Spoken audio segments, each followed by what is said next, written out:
ஒரு அமைதியான கிராமம். அந்த கிராமத்தின் நடுவில் ஒரு பெரிய ஆலமரம் இருந்தது. அந்த ஆலமரத்து பின்னால் ஒரு பழைய கிணறு இருந்தது.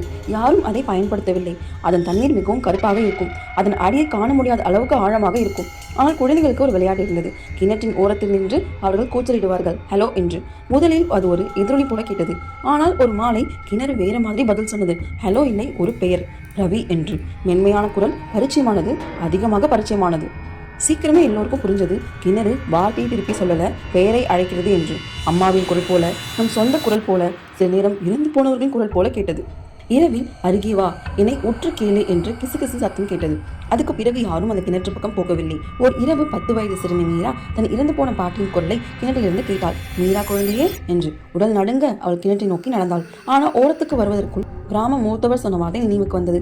அந்த கிணறு உன்னிடம் பேசல, உன் பயத்தோடு தான் பேசுது என்று. மீரா பதில் சொல்லவில்லை. அவள் ஒரு கல்லை எடுத்து கிணற்றுக்குள் போட்டாள். சத்தமில்லை, அமைதி மட்டுமே இருந்தது. அதுக்கு பிறகு ஆழத்தில் இருந்த கோபமான குரல், இங்கிருந்து போ என்று.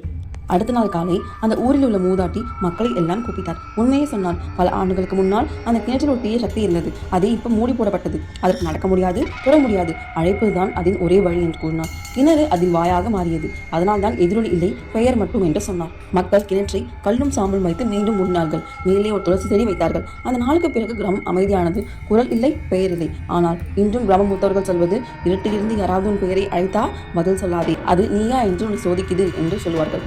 இந்த பிடிச்சிருந்தா மறக்காம லைக் பண்ணி கமெண்ட் பண்ணி ஷேர் பண்ணுங்க. இது போன்ற மேலும் வீடியோ பார்க்கணும், சப்ஸ்கிரைப் பண்ணுங்க. வீடியோ பார்த்ததுக்கு நன்றி.